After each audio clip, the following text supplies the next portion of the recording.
दोस्तों, स्वागत है आपका हमारे चैनल में। आज एक और मज़ेदार कहानी के साथ। अब तक आपने अगर चैनल को सब्सक्राइब नहीं किया है तो प्लीज़ सब्सक्राइब कर लीजिए। आज की कहानी है संजोग। माला फ़ोन लगाकर पूछना, सब कैसा चल रहा है? मम्मी, कैसी बात कर रही हो? अच्छा लगता है क्या इस वक्त मैं उन्हें डिस्टर्ब करूं? हमारा फ़ोन हमारी बेसब्री जाहिर कर देगा। अच्छा नहीं लगेगा इस वक्त फ़ोन करना। धीरज को लगेगा उषा दीदी के साथ साथ उनके घर वाले भी शादी को लेकर पूरी तरह से बेचैन हैं। वैसे भी मुझे लगता है कि दीदी ने फ़ोन बंद कर दिया होगा। माला के यूं लापरवाही भरे अंदाज से अन्नू बुरी तरह से गुस्से में बोली। माला से बोली, अरे तेरे दीदी को लड़का पसंद आया कि नहीं ये पूछ बस। और क्या कह रही हूँ मैं? डोंट वरी, दीदी की बॉडी लैंग्वेज ने बता दिया था कि फ़ोटो में उन्हें धीरज पसंद आ गया था। अब धीरज बॉडी लैंग्वेज का टेस्ट कैसे पार कर पाता है और दीदी उसे कितना रीड कर पाती है, बस ये देखना बाकी है। माला के इस भाव पर अन्नू बुरी तरह से चिढ़कर बोली, पहले भी तुम दोनों मिलकर 4 लड़के बुरी तरह से नकार चुकी हो, अब कम से कम इसे तो बख्श दो। मम्मी, शादी जीवन भर का साथ है। हम एक रूम पार्टनर रखते हुए भी कितना ध्यान रखते हैं और ये तो पूरी ज़िंदगी का सवाल है। बॉडी लैंग्वेज रीड करना बहुत बड़ी विद्या है। मैंने दीदी को इसमें पारंगत कर दिया है। आप चिंता बिल्कुल मत कीजिए। आज उनका इम्तिहान है। वह ज़रूर पास होंगी धीरज को रिजेक्ट करने या फिर उन्हें सिलेक्ट करने में। माला की उलझुल बातों से बचने के लिए अन्नू अब पूजा घर चली गई। वैसे भी आज सुबह से जाने कितने चक्कर भगवान के लगा लिए थे उन्होंने। कितने लड़के देखने के बाद ये रिश्ता उन्हें सही लगा था, वरना अब तक कभी किसी के घर वाले में कोई खोट निकल आती तो कभी लड़का सही नहीं लगता। जो लड़का ठीक होता भी तो उसका भविष्य सही नहीं लगता। जो लड़का ठीक होता भी तो उसका भविष्य उज्जवल बिल्कुल नहीं लगता, यानी पूरा का पूरा भंटादार। अगर एक दो में सब कुछ ठीक लगा भी तो बॉडी लैंग्वेज की पारखी माला को संदेह हो गया कि यह लड़का भविष्य में अच्छा जीवन साथी साबित नहीं होगा। सो विचार के बाद आधा घंटा किसी तरह बिताकर ही सहसा उषा धड़धड़ाती हुई अपने कमरे में आती हुई दिखी। अब न जाने क्या हुआ होगा। उफ, ये लड़कियाँ। उसके तेवर कह रहे थे कि इस बार फिर बात नहीं बनी है। और भला हो भी क्या सकता है आजकल की लड़कियों के साथ। महज 1 घंटे के भीतर ही उसका वापस चले आना वैसे भी अच्छा संकेत नहीं था। माला को अपने कमरे में आने का इशारा करके वह अपने कमरे में चुपचाप चली गई। अन्नू उसके लिए चाय बनाने चली गई। उषा कहीं से भी आती है तो चाय ज़रूर पीती है। चाय पीने के साथ साथ वह अपने अनुभव अपने माँ के साथ साझा करती है। इसी उम्मीद से उसने चाय चढ़ाई। हालांकि उसके तेवर और निर्णय की झलकी बेतरबी से पड़ी हुई सैंडल और उल्टे पड़े पर्स में साफ साफ दिख रहे थे। बुझे मन से अनु चाय के लिए अदरक कूट ही रही थी कि माला भेद भरी आवाज़ में बोली, मम्मी, मुलाकात फ्लॉप रही है, ये बात तो पक्की है समझो। अब या तो लड़का उसे पसंद नहीं आया या फिर। माला के अधूरे वाक्य को अन्नू ने निर्लिप्त भाव से सुना। लड़की की तस्वीर उसने देखी थी, कितना सुदर्शन लग रहा था वो। उसे पसंद नहीं आया तो हद है भाई। और क्या चाहिए उस लड़की को? उसे कल से ही आसार सही नहीं नज़र आ रहे थे, क्योंकि माला कल से ही उसे बॉडी लैंग्वेज रीड करने के गुर सिखा रही थी। उषा से ज़्यादा उसे माला पर अब गुस्सा आ रहा था। माला ही अमूमन लड़कों के खड़े होने, बात करने, देखने के अंदाज पर कोई न कोई शक सुबह जाहिर कर ही देती थी और सबको एक साथ असमंजस में डाल देती थी। इस बार उषा को अकेले भेजा भी तो कोई फ़ायदा नहीं हुआ। अप्रोक्ष रूप से माला ही दोषी थी इन सब चीज़ों के लिए। मेरठ वाली लनद ने कितना ठोक बजा कर रिश्ता खोज निकाला था, पर इनकी मुलाकात फलदायी नहीं हुई लगता है। ट्रे लेकर वह उषा के कमरे में गई तो देखा वह 1200 रुपये लगाकर कल करवाए बालों को बड़े ही बेतरतीबी से जूड़े में तब्दील कर चुकी थी और मज़े से माला से बतिया रही थी। यानी आज का प्रोग्राम भी गया। माला, तूने सक्सेसफुल रिलेशनशिप के लिए पहली मुलाकात के जो साइन बताए थे ना, वो एक भी नहीं मिले मुझे। उसकी बॉडी लैंग्वेज ने मुझे सभी साइन नेगेटिव लगे। तूने ध्यान से बॉडी लैंग्वेज रीड की थी ना? माला गंभीरता से उससे पूछ रही थी और उषा अपना अनुभव उसे साझा कर रही थी। हाँ यार, वो शादी में बिल्कुल भी इंटरेस्टेड नहीं है। पहला साइन था समय से पहले आना और उसी में वह फेल हुआ। एक तो आधा घंटा देर से आया और इस तरह आया जैसे मुझसे मिलने आया ही नहीं और मुझ पर एहसान करने आया था। चेहरे पर ज़बरदस्ती वाली मुस्कुराहट छाई हुई थी। मुझे तो उसी वक्त अच्छा संकेत नहीं लगा। अरे तो पूछ लेती ना कि वह इतना बुझा बुझा सा क्यों है। अभी तक चुप बैठी उसकी मम्मी अन्नू उससे चिढ़कर बोली तो उषा तुनक कर कहने लगी, आप तो ऐसे कह रही हैं जैसे मैंने उसकी खुशमिजाजी देखी हो। सीधी सी बात है, पहली बार सब अपना बेस्ट रखते हैं, उसका बेस्ट वही होगा। मैंने महसूस किया कि वह ज़बरदस्ती मुस्कुराने का प्रयास कर रहा था। हो सकता है वह परिवार के दबाव में मुझसे मिलने आया हो, और भला क्या, हैंडसम है, उसका करियर अच्छा है, तो क्या यही सब देकर आंख मूंद कर शादी कर लें? एक लड़की को बस यही चाहिए क्या? उषा के आकलन पर अन्नू चिढ़कर वहाँ से गुस्से में चली आई। उसे देखकर नरेश बोले, इतनी चिंता मत किया करो अन्नू, जहाँ होनी होगी हो जाएगी शादी। अरे तुम तो रहने ही दो, तुम्हारी छोटी बेटी शादी होने दे तब ना। तुम्ही ने उसे बढ़ावा दिया है अब तक। बड़ा कहते थे उषा सीधी है, सब पर विश्वास कर लेती है, पर माला के लिए निश्चिंत हो, इसमें इंसान पहनने की क्षमता है, वह कभी धोखा कभी नहीं खाएगी। सही कहा था तुमने, माला न शादी करेगी और न करने देगी। उसने तो बॉडी लैंग्वेज पर रिसर्च कर रखी है ना। चिंता ना करो, अपनी सीधी सादी उषा को भी विद्या में पारंगत कर दिया है। अब हो चुकी दोनों की शादी, अब मजाल है जो कोई लड़का उसे पसंद आए। अन्नू के गुस्से को नरेश ने शांत करने की कोशिश की तो वह और बुरी तरह से उखड़ गई। बताओ, आजकल के बच्चे बॉडी लैंग्वेज देखकर शादी का डिसीजन लेंगे? याद करो, जब तुम मुझे देखने आए थे तो कैसा सड़ा सा मुंह बनाए हुआ था, फिर भी शादी हुई ना, और सफल भी हुई। अन्नू की बात पर नरेश हैरानी से बोला, अरे भाई, अब उनका गुस्सा मुझ पर क्यों निकाल रही हो? मेरा सड़ा हुआ मुंह याद है, पर मेरे बड़े ताऊजी, पिताजी और काका, वो सब याद नहीं है तुम्हें, जो यहीं आसपास जमे हुए बैठे थे? क्या सोचती हो, तुम आती और तुम पर दिलकश मुस्कान फेंकता, और हाँ, तुमने कौन सी मोहिनी मुस्कान मुझ पर डाल दी थी? उस वक्त थरथरा तो ऐसे रही थी जैसे मैं तुम्हें देखने नहीं बल्कि खाने आया हूँ। नरेश और अन्नू को उलझे हुए देखकर उषा और माला उनके कमरे में आ गई। ओहो, अब आप लोग तो झगड़ा मत करो, इसीलिए अकेले में मिलने का रिवाज बनाया गया है, ताकि किसी की मौजूदगी में हम असहज न रहें और आपस में खुलकर बात कर सकें। माला ने उनसे कहा, किसी के भी हाव भाव देखकर बताया जा सकता है कि वह भविष्य में लाइफ पार्टनर साबित होगा। पता है, आजकल विदेशों में तो पहली मुलाकात की वीडियो रिकॉर्डिंग तक की जाती है। एक्सपर्ट वीडियो में हाव भाव देखकर भावी कपल की मैरिड लाइफ की भविष्यवाणी भी कर देते हैं। सच में यही होता है मम्मा आजकल। मैंने बॉडी लैंग्वेज पर स्टडी की है, यहाँ तक कि पहली मुस्कुराहट के भी कई मायने होते हैं, सच में। अब जैसे कि उषा दीदी ने बताया कि आज जब वो धीरज से मिली तो उसकी जबरन ओढ़ी हुई मुस्कुराहट साफ साफ बता रही थी कि वह कुछ तनाव में है। दीदी से मिलने का तनाव। अगर कोई साधारण सी बातों आँखों की पुतलियों को अधिक देर से नचाते हुए हंसी दबाता है तो इसका अर्थ है कि वह दूसरों को खुद से कमतर आंक रहा है, उसमें बिल्कुल भी कॉन्फिडेंस नहीं है, एटीट्यूड वाला है।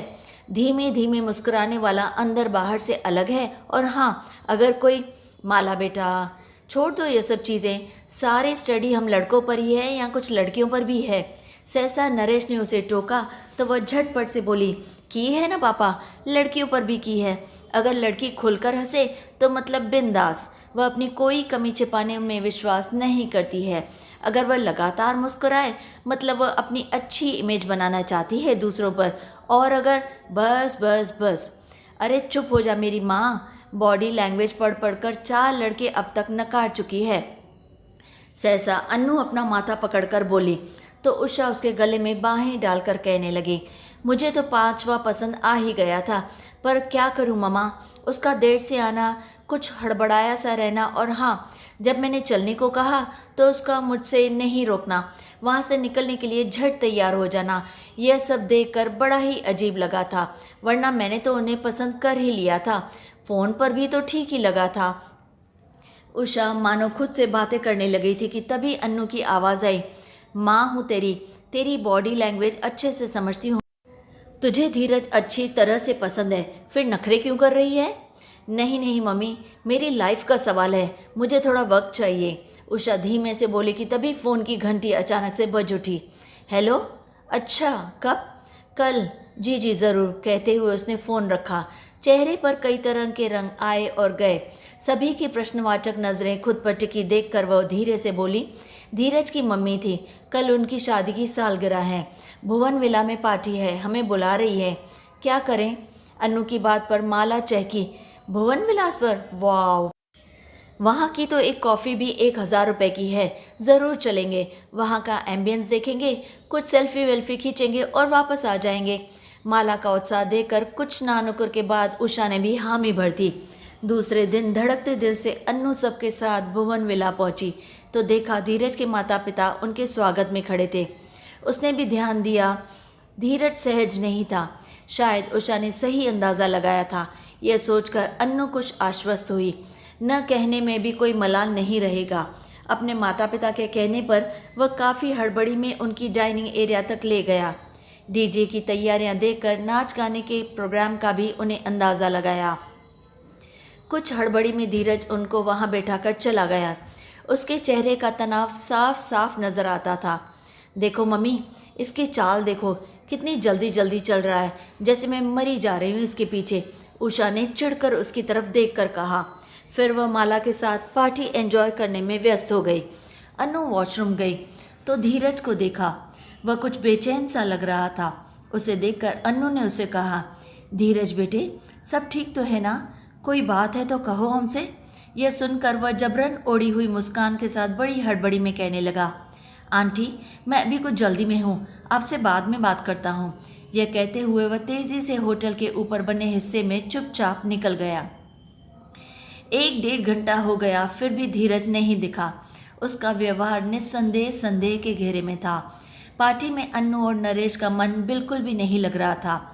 धीरज के माता पिता आस भरी नज़रें नरेश और अन्नू पर टिकाए हुए थे। उन्हें उषा बहुत पसंद आई थी। 1-2 बार इशारे में यह जाहिर भी कर चुके थे, पर वो क्या कहे उनसे। ऊहापोह के बीच डिनर से कुछ समय पूर्व उन्होंने धीरज को आता देखा, जो सीधा उषा के पास आकर मनमोहक मुस्कान के साथ कह रहा था, क्या मैं तुम्हारे साथ डांस कर सकता हूँ? धीरज के चेहरे की मुस्कान देखकर उषा उसके सम्मोहन में बंधी उठ खड़ी हुई। डांस फ्लोर की ओर उसे जाते देखकर माला की भौहें सिकुड़ गई।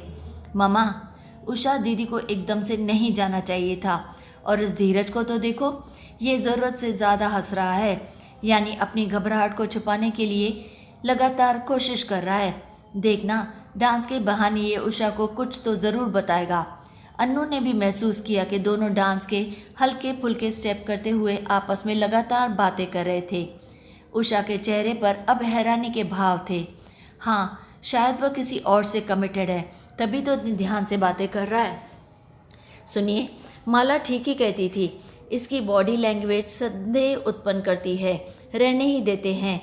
महिलाएं मुगल सराय वाले लड़के की बॉडी लैंग्वेज, मतलब कि उसकी सूरत सीरत, खानदान की जन्म पत्री निकलवाओ। उन दोनों को देखकर अन्नू लगातार बेचैन हो रही थी। सहसा म्यूजिक बंद हो गया। स्पॉटलाइट धीरज पर ठहर गई। अन्नू का जी अपने हलक में अटक गया। धीरज बड़ी अदा से उषा का हाथ पकड़कर कह रहा था, क्या तुम मुझसे शादी करोगी? अन्नू का जी जोर से धड़का। तभी उषा बड़ी अदा से अपने गुलाबी गाउन को चुटकी से पकड़कर बोल पड़ी, हाँ। तालियों की गूंज के साथ कई चेहरों पर अलग अलग भाव प्रदर्शित हुए। बधाइयों के शोर के बाद उषा को घेर कर एकांत खोजा गया। वहाँ उत्साह में उसने कुछ यूं खुलासा किया, मम्मी, बॉडी लैंग्वेज वाली रीडिंग सही थी। वाकई उसका ध्यान कुछ देर पहले तक मुझ पर नहीं था, आज भी नहीं और कल भी नहीं था। खैर, कल जब धीरज मुझसे मिलने आ रहा था, तभी कैलिफोर्निया की एक मशहूर आईटी कंपनी से उसके लिए फ़ोन आया था इंटरव्यू के लिए। अमूमन तो वह आपकी सुविधा पूछते हैं, पर उस आईटी कंपनी के चेयरपर्सन के पास ज़्यादा समय नहीं था। वो उसी समय धीरज का इंटरव्यू लेना चाहते थे। धीरज इस सुनहरे मौके को अपने हाथ से खोना नहीं चाहता था, इसीलिए वह उसी समय फर्स्ट राउंड के लिए तैयार हो गया। इंटरव्यू के पैनल मेंबर ने फर्स्ट राउंड लिया। धीरज को लगा था कि कुछ जवाब वह और अच्छे दे सकता था। चेयरपर्सन से 2-3 घंटे बाद बात होनी तय थी। इस बीच वह मुझसे मिलने आ गया। उसी बीच का समय तय था हमारा, इसीलिए कुछ अनमना सा रहा। क्योंकि उसका ध्यान पूरी अपने इंटरव्यू पर ही था। मुझसे पहली बार मिला था, इसलिए कुछ बता नहीं पाया कि उसका ध्यान पूरी तरह से बढ़ चुका है। अरे तो ये बात बता देनी चाहिए था ना तुझे, अन्नू अविश्वास से बोली तो उषा कहने लगी, मैंने भी अभी उससे यही कहा। तो वो मुझसे कहने लगा कि अगर बताता तुम सोचती कि तुमसे ज़्यादा महत्व मैंने इंटरव्यू को दे दिया है, इसलिए मैंने चुप रहना ही बेहतर समझा।